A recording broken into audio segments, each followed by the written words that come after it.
Okay, now let's go ahead and get started. So Drake's new diss track. Um, right now, there's background noise. There's an echo. I'm sorry. Let's get rid of the echo.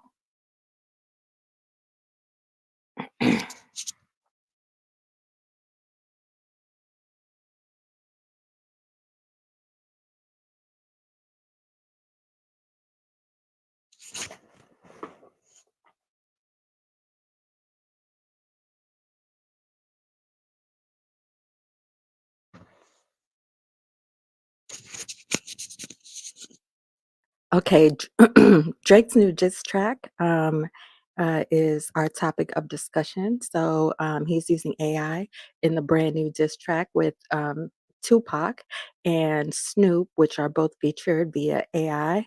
Do you think that using AI to recreate artists like Tupac is innovative or disrespectful?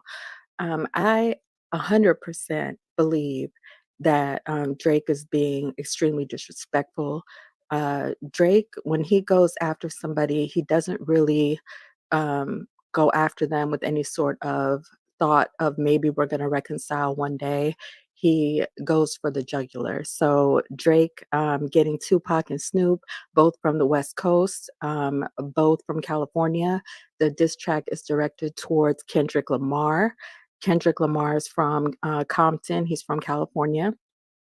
And everybody knows that Tupac repped California. If you're aware of the Compton area, you know Long Beach is right around the corner, and that's where Snoop is from.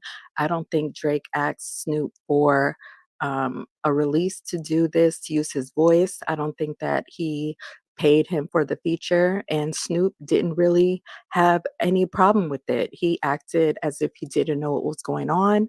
And I guess he kind of liked it because he didn't really say, "Don't go after Kendrick Lamar and their friends." So as far as the Tupac feature, I didn't hear anything from Dr. Dre, but last night I did hear something from Suge Knight. So Suge Knight is the one I think that Tupac started with, but I have an issue with Suge Knight entering the discussion because Drake is pretty aggressive when he goes after someone. We did see what he did to Meek Mill, and Meek Mill has yet to recover. I feel like Suge Knight brings some real gangsta aggressiveness to the conversation, and this is just a hip hop beef. Suge Knight was involved with Tupac when he was shot, um, and it's like bringing the adults or the parents into the conversation. Nobody wants your parents to join into your conversation if you're going to have an after school fight in the schoolyard. Nobody needs the parents to show up. The parents might actually whoop your ass um, in while you're in the park about to fight. So I feel like Suge Knight might call a couple of them gangsters on Drake. If Drake doesn't survive Suge Knight, I do believe that we know who to blame. It would be him. I think that Suge Knight's looking for a dead body. Suge Knight is in jail for running over somebody. I don't know if he died, but he ran over somebody with his car and then backed up over them again with his car. So Suge Knight entering the conversation makes it less entertaining. I didn't want this to turn into a shootout. Um, but if Kendrick Lamar called Suge Knight, he's not really, um, playing with Drake. He doesn't wanna be Meek Mill. I don't think Meek Mill understands that he's Meek Mill, but nobody needs Meek Mill anymore. Meek Mill is just finished. Drake finished him and then finished him with the 2nd song, and, Meek's latest album, I think, sold 2,000 copies. Nobody's interested in him anymore, and if Kendrick can't retaliate on a record with Drake, against Drake, then I really don't see Kendrick Lamar's career going anywhere because by Drake grabbing artists from California, he's basically saying, I can do what I want. And Drake, I think, currently lives in Calabasas, California, and outside of Los Angeles. I don't think he full time lives in um, Toronto. So he's kind of saying, I'm in your neighborhood. I can do what I want. If you're aware of anything, if you're aware of the climate in LA, it's pretty dangerous. It's pretty aggressive.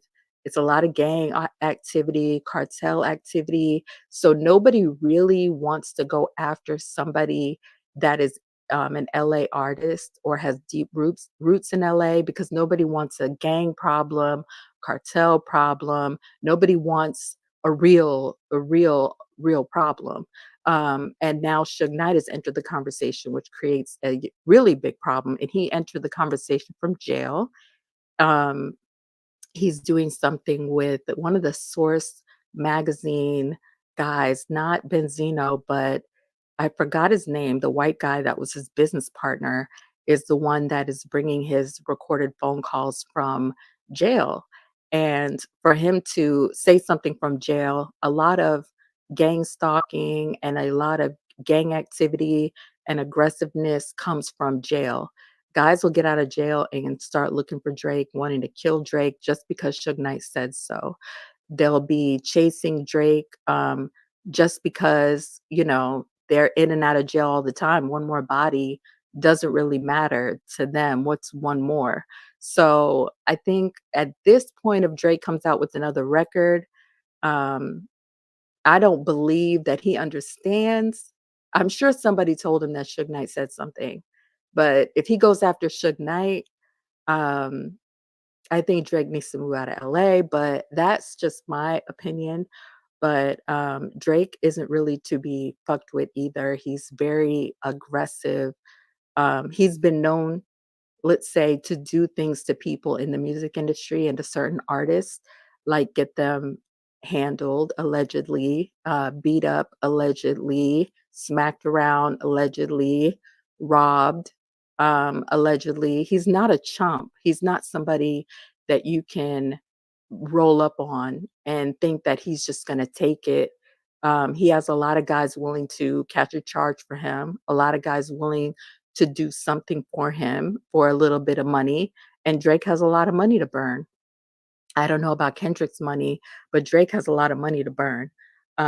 So we'll see where Kendrick goes from here. It's pretty unfortunate if this is the end of his career.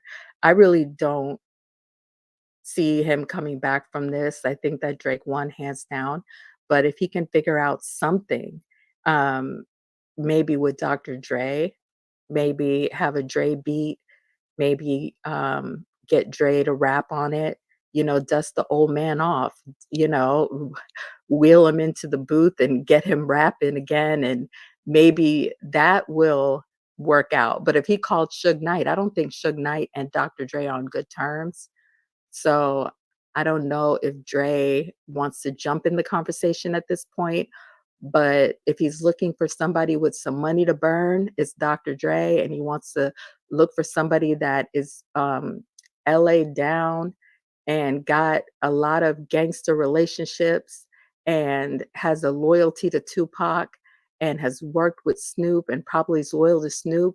It would be, well, you couldn't get this done on a Dre beat. So it's highly coveted to get a Dr. Dre beat in the music industry, very hard to get one. Dre doesn't really wanna work on anything. He sold his Beats by Dre, I think, his share, and he's a billionaire now.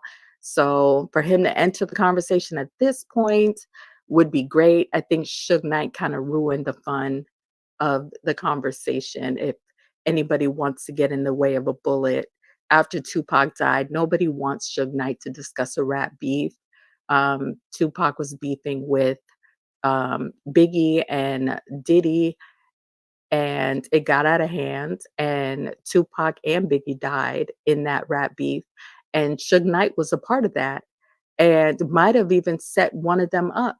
So, and might have even paid off the police for it to look like there's no way of figuring out the crime. So, nobody really wants him at the after party. We don't need him at the cookout. We don't need Suge Knight to be a part of our rap beefs no more because he takes it too far. We don't need Diddy involved either because Diddy might have killed Biggie, is how we all feel allegedly. So I don't want either one of them to join the party. So somebody let Suge know nobody needs you in this conversation because it changes the temperature of the conversation. And he has a lot of LA gang relationships that turn this up a notch to it being more than a conversation. Because once somebody knows how to be more aggressive instead of using their words, they tend to be very short-tempered, and they don't wanna use their words, they just wanna either knock you out, do a drive-by, kidnap you, dump you in the desert, or one of those things. So we don't really need, Suge Knight in the conversation. But Kendrick Lamar isn't the only one that is in this rap beef. We've got several other people. So Kanye West joined the rap beef as well, and, I'm not really sure if I like what Kanye West was saying. I feel like ever since he was with Kim Kardashian, I haven't been a Kanye West fan. I feel like Kanye West isn't rapping the way he used to. And nobody's expecting him to. It's been a long time since College Dropout, but I really don't like the direction of Kanye West. His I do understand his latest album is number 1. His latest single, I think more than one single is number 1, and, I think it was Vulture's album, but I'm just not a fan anymore.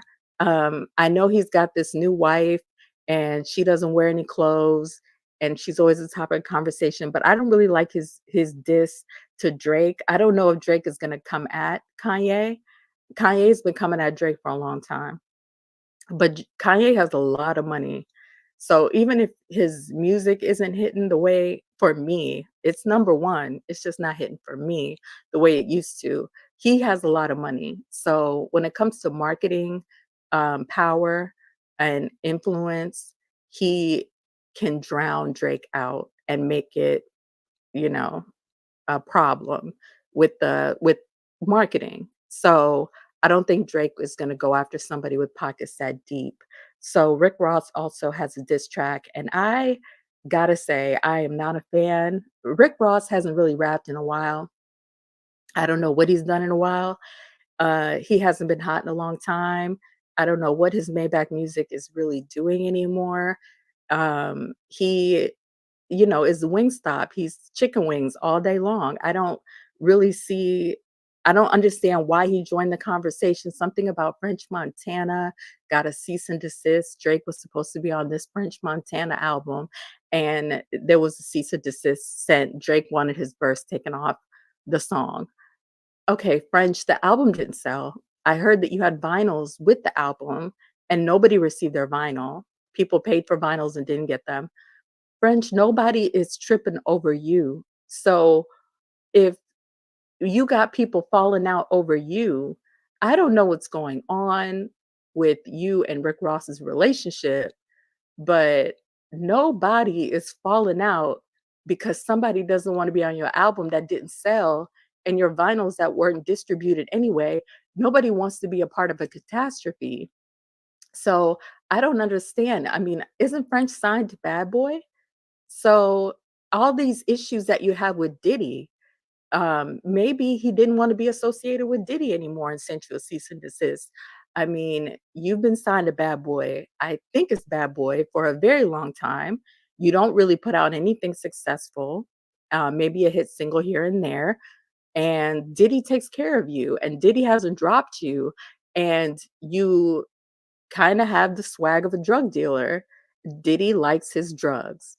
So if you're kind of one of his drug mules, then we know why you have a record deal. You haven't done anything to be a reputable rapper in so long that it's just like, well, nobody wants to be associated with Diddy right now. If he sent you a cease and desist, I think it's because you're signed to Bad Boy. And I think Rick Ross jumped out the window, decided to do a song, dropped a video with the song, and he's sitting on a bar stool or something in shorts.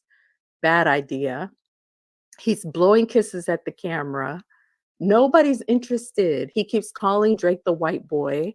That's not insulting. Drake is half white. You keep calling him a white boy, nobody cares. That's not a diss when he's half white. He is a white boy. Nobody cares. If you don't figure out a plan, Drake's going to annihilate Rick Ross in 10 minutes. Rick Ross doesn't have a career to stand on to be chasing Drake. He doesn't have money like Kanye West. I don't know why he's chasing someone that has a bag of money and has no chill. He just goes for the jugular and annihilates your career and keeps going with it and creates memes and goes on tour with them. I think that Rick Ross just wanted to enter the conversation maybe for a midlife crisis, but nobody needs Rick Ross to jump out the window anymore. You can have your disc record and sit down somewhere because nobody's interested in why you are so supportive of French Montana. French doesn't even want to rap as a career. Count how many songs he's put out this year or last year, the year before, and you're fighting for somebody that does this part-time. He's a part-time rapper. We don't know what he does full-time. But we know that Diddy has a lot of extracurricular activities that he hires people for. So, French, you've never looked innocent to me, never. So, I don't know. Well, J. Cole as well has jumped in the beef and jumped out. He apologized to, I think it was Kendrick Lamar on stage, or to, yeah, it was Kendrick Lamar on stage, and he's on Drake's side. He was on tour with Drake, and he apologized and said that he's sorry and he thought that what he did was, out of pocket. That's not really how you handle rap beef. I think J. Cole seriously damaged his career by doing that. I don't know why you would insult somebody publicly and decide to um, take it back. There was a reference, I think, to the trans community, and I think that's why he pulled back on it because he didn't like the backlash that he was getting. Um, the weekend he was on the Metro Boomin album, I think, and he put out. He was on there for I think a verse or a hook, and said what he had to say and pulled back. So Metro Boomin drops an album and he puts together a whole crew of guys, Future and everybody that are dissing Drake. It's like they're jumping Drake musically. Um, it sounds as corny as it is, that it takes so many guys to fail at taking down one artist. So there's like 7 guys that decided to jump Drake at once. I think 4 or 5 came from the Metro Boomin album. Metro Boomin's album goes number 1, and I think that irks Drake more than anything, is that the album is number 1. That is deep. Drake only cares about money and probably bitches. He doesn't care about anything else. So he needs you not to be in his position of number 1. I know he's actively looking for a number 1 hit. I haven't checked the charts today. I don't know where his AI record stands, but I know until he gets a number 1 hit, he's probably not going to stop. So Metro Boomin comes out with this album. Everybody jumps on Drake at the same time. Supposedly it's about women. Drake supposedly fucked your girl, and now you are pissed off and want to cuss out Drake. Now, the conspiracy of it all is that Drake might have bought a portion of everybody's publishing. Everybody got mad because Drake owns a piece of your career. If that's the case, you can't really be mad at good business. Drake created, a lane of good business of buying publishing, and you failed at figuring out his publishing. And, I think if you look on Wikipedia, last time I checked, Drake doesn't list his songwriters and producers or whatever. I don't know if that has changed, but Drake likes to hide every little thing that he's doing musically, and I guess it's so that you can't come after him. Um, so then Metro Boomin puts out a second album, I don't know if there's a diss on there on that one, but he did this with Future. I think both of them mainly were with Future. I don't really get what Future's beef is. If it's over a female, Future, you have 10 baby mamas, allegedly. I think it's 7, 8, 9 baby mamas. You getting mad over a female, nobody cares. You can't have every female. You have slept with every female. Share. Give Drake a female. You took so many and impregnated so many. It's like Nick Cannon getting mad that Drake grabs one of his baby mamas. You took so many women off the market. It's not fair at this point. You're going to have to let a man get a female. So I think that from that album comes Rick Ross and everybody else, Kanye, people that want to jump all over Drake. And it's looking as if they're making Drake look bigger than making him look injured. I think he looks like a more um, let's say, professional, well-established, polished artists than they do. It's like they're all scrambling to figure out how they can take down a titan, and I don't think that was what they wanted him to look like. They didn't need him to look like that um, bigger than life. So Kanye came out with some comments saying that Lucien Grange, who Lucien Grange is, he is a chairman over at Universal. Universal is what Cash Money signed to and Young Money is signed to, and Drake is signed to Young Money. Young Money is owned by Lil Wayne. Lucien Grange is chairman at Universal and is listed in the lawsuit with Diddy. So Diddy has a federal lawsuit and he's being sued by a guy named Little Rod. And Little Rod decided to add a bunch of people to the lawsuit and he added Lucien Grange. So supposedly Lucien Grange, what Kanye is saying is that is Drake calls Lucien Grange his rich baby daddy. And by the lawsuit, what the lawsuit says is that Lucien Grange and Diddy would go to Diddy's bedroom, lock the door, and nobody knows what was happening in that bedroom in the middle of the night, never during business hours. And so Lucien Grange might be what they're saying could be bisexual, maybe allegedly bisexual. And so that's Drake calls him Rich Baby Daddy. And I guess that's where the song Rich Baby Daddy came from that Drake did with Sexy Red. So he's saying basically, uh, this is how Drake is so successful. Basically, he's got the chairman. Well, if you've ever had a regular 9 to 5 or you went to school, you know you have to be teacher's pet. You know that you have to be the boss's favorite in order to make it in life. So Drake isn't that crazy if Lucien Grange is his best friend because he needs a career. So this isn't the only rap beef that's going on. Chris Brown also has jumped into a rap beef. I mean, well, he's a rapper now. All of a sudden, Chris Brown decided to rap. Chris Brown jumped into a beef with Quavo.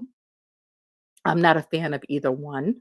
I haven't been a fan of Chris Brown since he hit Rihanna.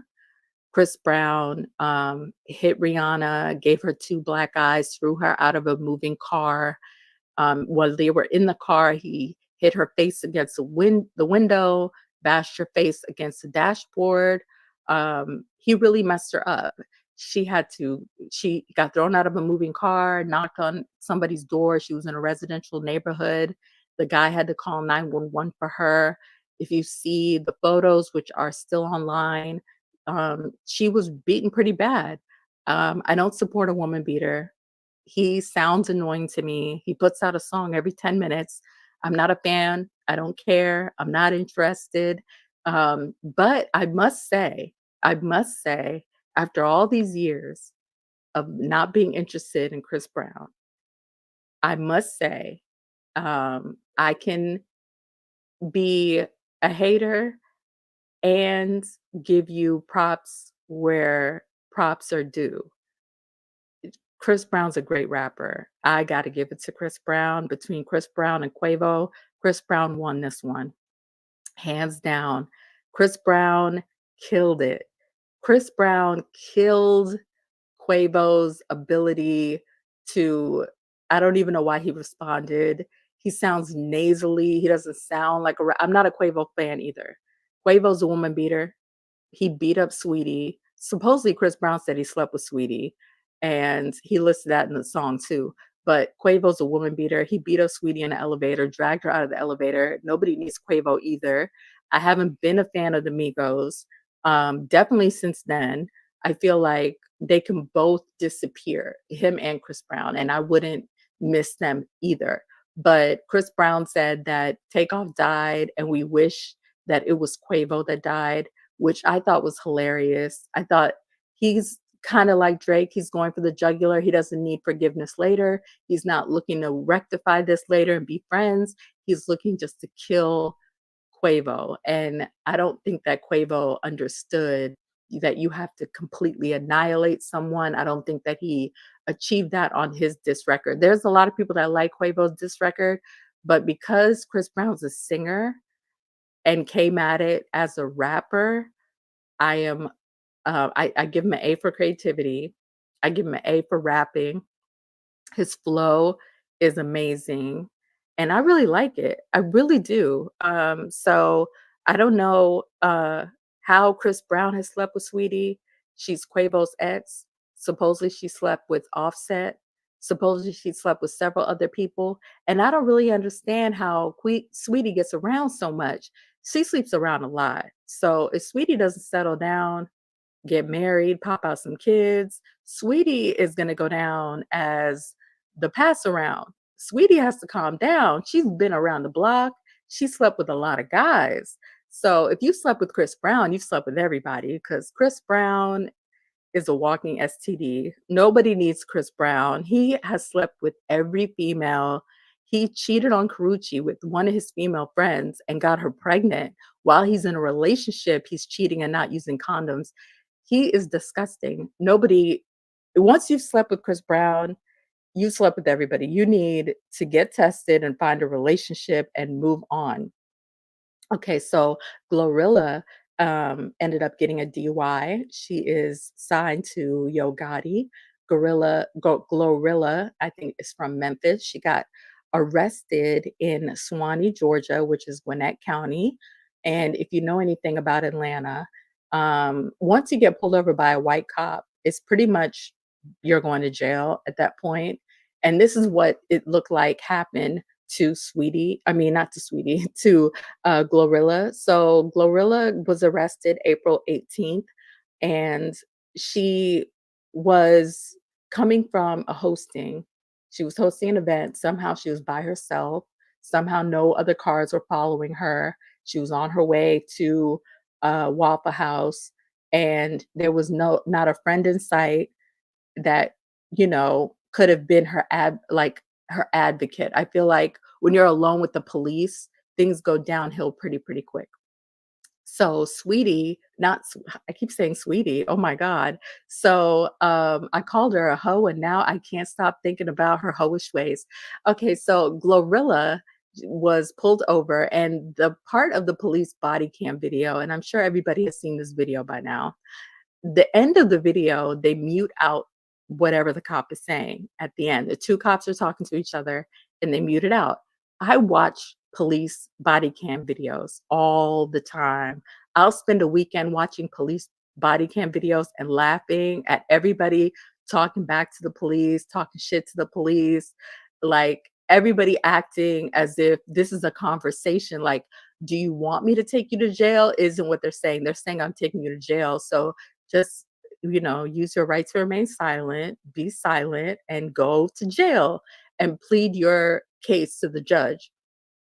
So I've never seen them mute out what the cops are saying unless it's like a name or something, but they muted out a conversation. So Law and Crime is the one that got this video, I think, first. So they got the video, and I think that the cop, if I am in my mind a conspiracy theorist, so the cop, the female cop, knows that she probably shouldn't have arrested Sweetie.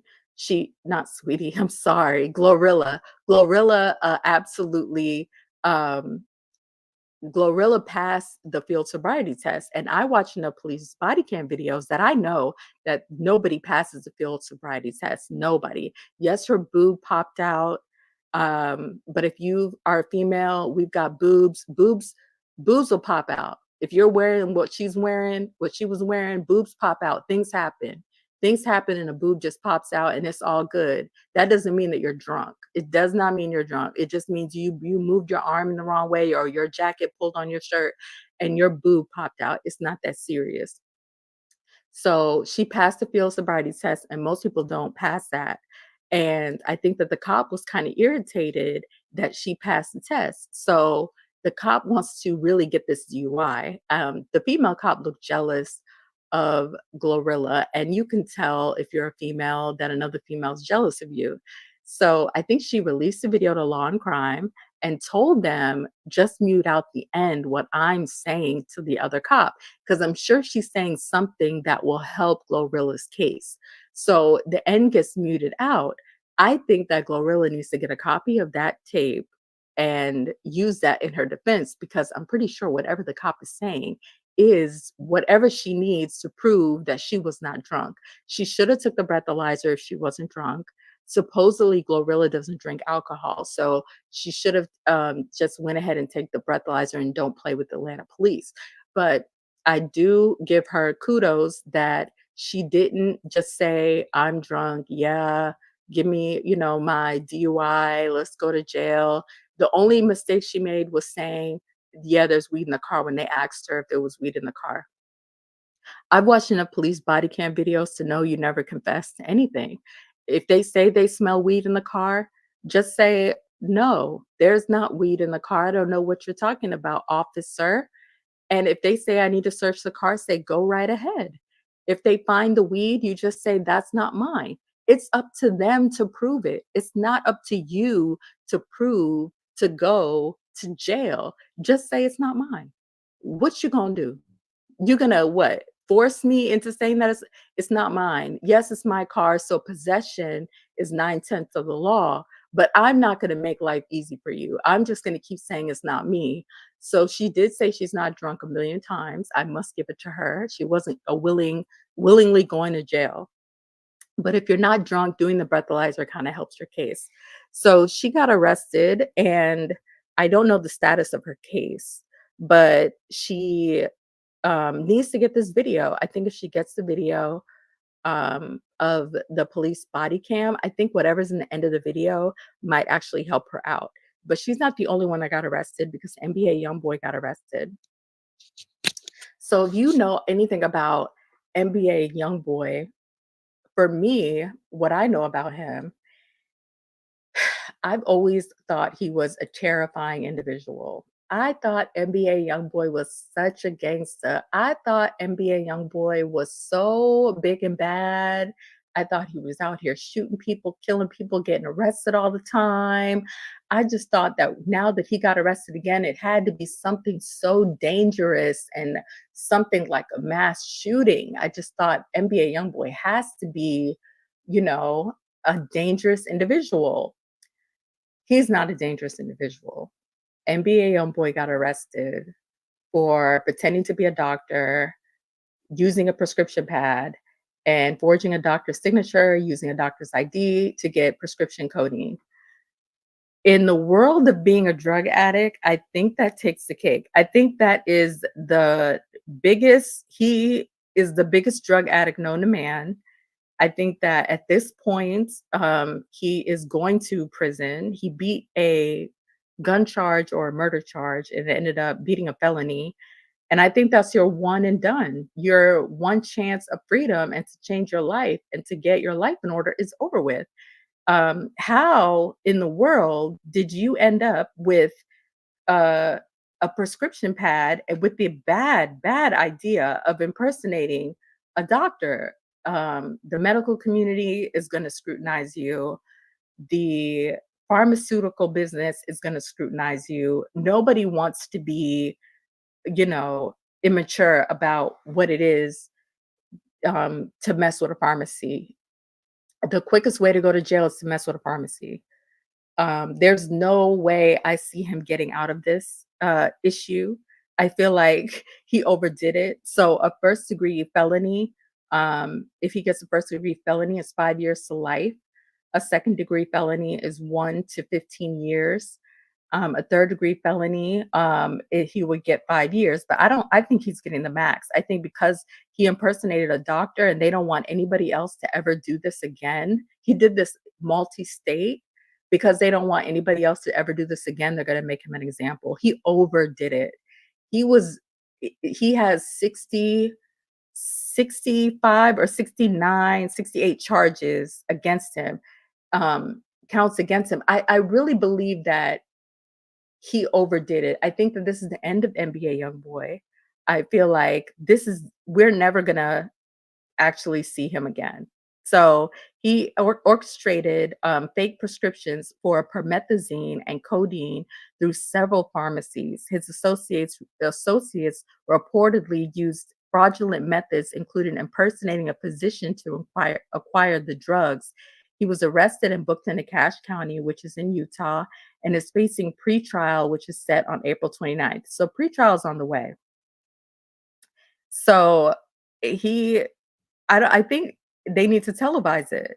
I really feel like NBA YoungBoy is a cautionary tale for every drug dealer that decides that they wanna mess with a pharmacy. A street pharmacist is one thing, but a real pharmacy, with a real doctor's information with the DEA number, it is just absolutely like your drug addict ways. I think a lot of this isn't him selling drugs, I think it's him taking the drugs. Like, your drug addict ways or crackhead level ways have gotten out of hand. So, they said it was Homeland Security that arrested him, um, which means they think he's a terrorist, a homegrown terrorist. I think it's Homeland Security also because of the identity fraud. I wanna say it's more than one doctor because Homeland Security is involved, but we know that if you anything with drugs is the DEA. So the DEA is a law enforcement agency under the Department of Justice. They primarily, combat drug trafficking and distribution in the United States. They regulate controlled substances through the enforcement of the Controlled Substance Act. So the DEA number that they give to a doctor is an identifier assigned to a healthcare provider, such as a physician, a dentist, or a veterinarian by the DEA, allowing them to write prescriptions for a controlled substance legally. The misuse of a DEA number, whether it's through theft or forgery, is a serious federal offense, reflecting the critical role this identifier plays in the proper regulation and trafficking of and tracking of a controlled substance. So he messed with the federal government and you mess with doctors that have spent 12 years or more in school. So at this point, you really don't have any way out because doctors are going to come after you. Every pharmacy is snitching on you. He got caught because a pharmacist said that he couldn't pronounce promethazine. He couldn't spell anything, and it's have you ever heard NBA YoungBoy talk? His voice is high pitched and very Louisiana. For him to impersonate a doctor is hilarious. He doesn't have a professional tone to his Louisiana tone. He's a rapper for real, and he's a gangster for real, and this is the most dumbest idea that he ever had. For so long, I thought that he was just a gun-toting, shootout type of guy. This ruined that. He is a drug addict and a moron. And you know what? He's detoxing in jail, which is the worst place to detox because nobody cares about you. But you know what? Get it how you can get it. He needs to detox. He needs a timeout. Everybody, he has not received bail because I know the judge is like, he needs a timeout. He needs to sit in jail and detox. He's not getting out. There's no more NBA YoungBoy albums. There's no more. It's over. So if you're an NBA YoungBoy fan, it's pretty much over with. So he's been going to jail since documented as an adult since 2016. In 2016, he was arrested in Austin, Texas for suspicious of attempted first-degree murder related by a drive-by shooting. He was jailed in East Baton Rouge Parish, Louisiana, and released in 2017 after taking a plea deal. In 2018, he was arrested for assault, weapons violations, kidnapping in Tallahassee, Florida. His charges related to the incident was his former girlfriend. In 2019, there was a Miami shooting while on probation. NBA YoungBoy was involved in a shooting incident in Miami, which resulted in his girlfriend being injured and a bystander being killed. Although charges related to the shooting were dismissed, the incident led to a probation violation and subsequent house arrest. In 2020, in Baton Rouge, NBA YoungBoy was among 16 people arrested in Baton Rouge, Louisiana, on charges that included drug and firearm offenses. The arrest was a part of a broader crackdown on illegal activities in the area. In 2021 and 2022, he had a federal firearm and drug charges. He faced federal charges stemming from his 2020 arrest, and he was booked on federal firearm charges after trying to flee from law enforcement in Los Angeles. He was released on bail in 2021, but continued to face legal challenges related to these charges. And so he's had significant run ins with the police. He's had a murder charge here and there. Uh, he is done for. he he's had so many run-ins with the police. I don't really understand. I don't see a judge saying, I'm gonna give you one more chance.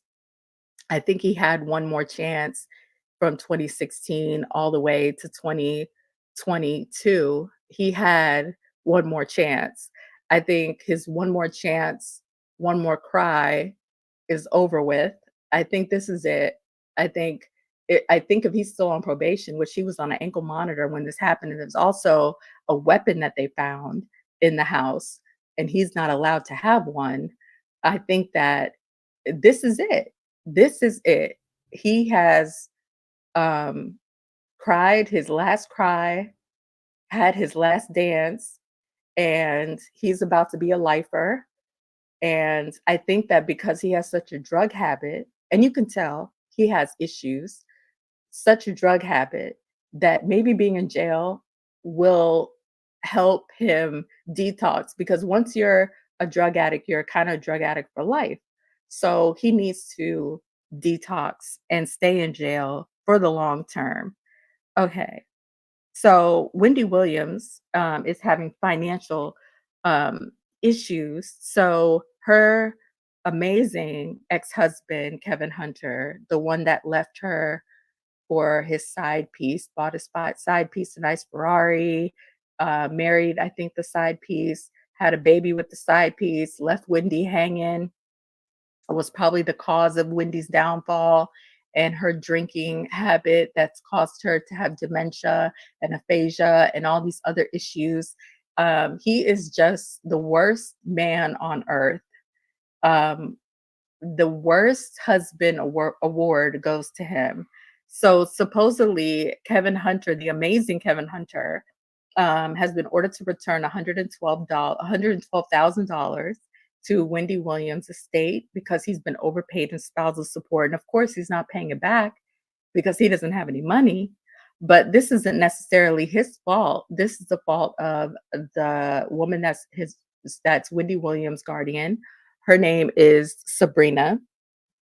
Sabrina is Wendy Williams' guardian, and somehow the way that she came to be Wendy Williams' guardian is not really on the up and up. There's a judge called Lisa Skaloff, and she presided over the guardianship case.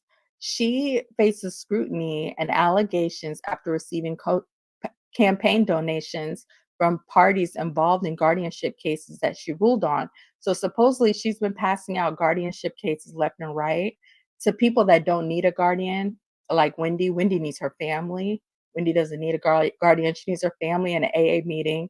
She needs to get sober. So she's been passing them out left and right so that everybody can steal money from everyone. So basically, it's a hustle. I did not know that you just become a lawyer to hustle people because a guardian has to be a lawyer. So she assigns all her lawyer friends to be a guardian for people. So this lady Sabrina, she has a client called Jose. So Jose was an incident in 2020, and he basically was awarded $5 million. So once he was awarded $5 million, they said in order for you to get your money, you have to go into a guardianship. So he goes into a guardianship, and Sabrina charges him about 3.5 million dollars during the guardianship. I think before he could get out of the guardianship, which means he went to another lawyer. He didn't get out of the guardianship. I think he got transferred to another lawyer. Got transferred to another lawyer that was a friend of Sabrina's. So they do this to people. They actually um, hustle people and take all their money. So it's very unfortunate, but if Wendy Williams doesn't get sober, she's never going to figure out her way out of this bad situation. So you've got a judge that's crooked, you've got Wells Fargo, which I think is shady, and you've got this Sabrina Morrissey who does this for a living. She basically becomes your guardian just to take your money. Wendy needs her friends to send her food. She needs people to check on her because nobody's actually the guardian of Wendy Williams. People are actually, um, but nobody's actually her guardian. They're just taking her money, and it's her friends and her family that are trying to see her. They are always looking for her, always saying they don't know where she is. It's quite sad that this is how her life has ended up. I really hope she gets sober. I think majority of her problem is that she's drunk. I think the guardian benefits from her being drunk. I think Sabrina Morrissey doesn't want her to be sober. If she quits drinking, I think the dementia, which probably a lot of the symptoms are from drinking, because a good night out and a couple of bottles in, you don't remember much, pretty much. So dementia sets in and you get a regretful morning after. So I really feel like Wendy needs to sober up and stop having that "what did I do last night" hangover episode all the time, like the movie. She needs to sober up and get her life in order because by the time she figures this out, if she waits too long, she won't have any money left. And she made a career of talking shit about so many people that nobody is going to come in with that bag of money to save your life. So you're going to have to save your own life. Okay, and then in medical news, Ozempic, several news outlets are reporting that Ozempic actually has a crazy side effect. It could alter and disable your birth control. So, ladies, if you're taking Ozempic, trying to get skinny for the summer, we're all trying to get cute and skinny for the summer and you plan on having that great summer romance, maybe a great summer one night stand, maybe that crazy dementia morning after, where you don't really know what happened, but you kind of know what happened.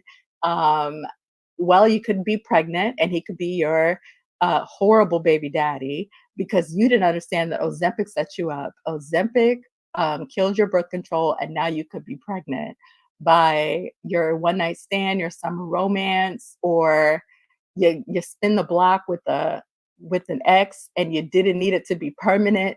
So check with your doctors, check with your gynecologist, and make sure that your Ozempic isn't setting you up for failure, and that it's you can survive the summer. So that's all that we have for today. Please like, subscribe, and share and help me get the word out. Help me get to 1,000 subscribers. This is my very first video.